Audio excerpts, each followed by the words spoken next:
Я работаю заместителем Ленинской администрации в Крыму. В Казань приехал для обучения, для повышения опыта, для получения такого опыта, который мы можем воплотить в нашем Крыму, для комфортного проживания всех народов Крыма. Всех народов Крыма, в том числе и крымских татар. Да, конечно. Вы во власти вот с крымских татар сколько у вас? Есть ли для вас возможности в Крыму Да, есть. быть на высших руководящих должностях? Да, возможности есть. Немножко, может быть, какие-то моменты могут быть сложными, но это не столь такое объективное такое мнение. Вы как давно работаете во власти? Я работаю во власти, именно в государственной службе у меня был 1 год, я работал. Ну, это инспекция, именно во власти я работаю сравнительно недавно, это где-то около месяца. Вам для чего российский диплом нужен? Это престижно?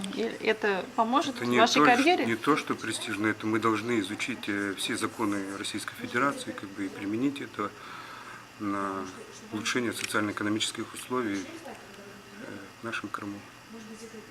А без диплома никак не получится? Диплом, обучение.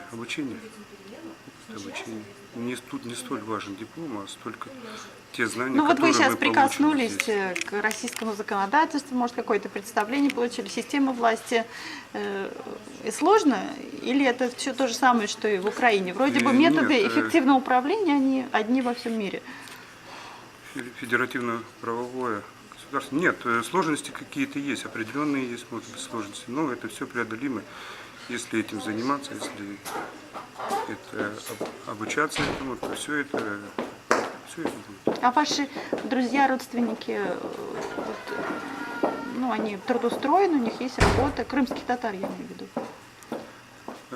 Ну, у нас сейчас немного наблюдается с трудоустройством. Ну, я так понимаю, это временное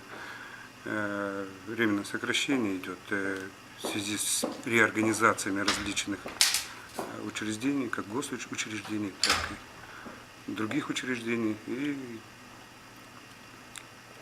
я думаю, это все временное явление, и все будут со временем обеспечены какой-то работой, каждый в своем направлении. Ну, какие-то организации собираются открыть там? Почему вы уверены в том, что все обеспечены будут работой? Откроются новые фирмы, откроются новые рабочие места или Я считаю что? так, кто желает Кризис работать, настает кто в России. желает работать на благо государства, он будет обеспечен работой. Вы кем работаете и для чего приехали в Казань получить второе образование? Работаю заместителем главы администрации города Алушты. В Казань приехал для того, чтобы получить второе высшее образование уже непосредственно российского образования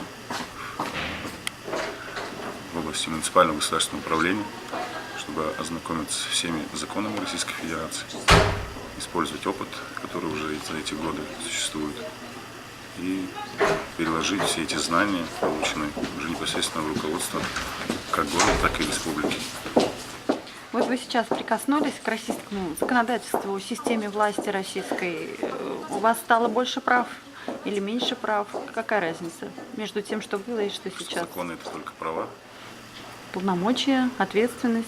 Ну, они во всех, я думаю, странах прописаны, но есть специфика действительно каждой страны, так как мы в поле российского законодательства. Просто необходимо изучить именно законы Российской Федерации и также перенять опыт субъектов Российской Федерации, потому что многие законы и многие нормы, они спущены на непосредственно субъекты Российской Федерации. То есть, так как мы молодой субъект Российской Федерации, многие вопросы еще настолько не отработаны, но у нас есть возможность больше, чем у других в данном случае, использовать уже накопленный опыт и не совершать те там переходные этапы, которые были за эти годы в Российской Федерации, а уже внедрять и принимать законы, которые уже усовершенствованы. Как бы основная цель.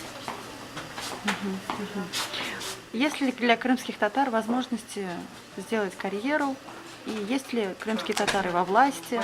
Что изменилось с вхождением в Российскую Федерацию в этой области?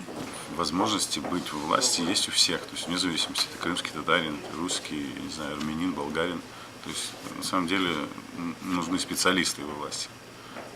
Конечно же, ввиду того, что было, скажем, ну, грубо говоря, притеснения какие-то, даже в бытность Украины, то есть они, ну, это факт, что не всегда допускалось, всегда была какая-то преграда или барьер, вот, то сказать, чтобы разом мы сегодня преодолели эту ситуацию, ну, этого нет, то есть однозначно.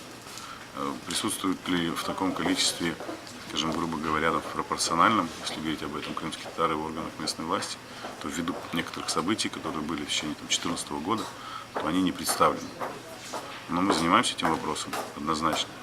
То есть тот пробел, который был уже непосредственно при формировании местных советов депутатских корпусов, то есть мы его уже явно не нагоним. То есть оно будет так, как будет, вот, но попробуем сбалансировать это за счет того, чтобы представленными быть в органах исполнительной власти, то есть местных администраций, советах министров, министерствах, ведомствах и так далее. То есть однозначно занимаемся этим вопросом, чтобы никто не позволял себе сказать, что кто-то ущемлен. То есть однозначно будем заниматься этим.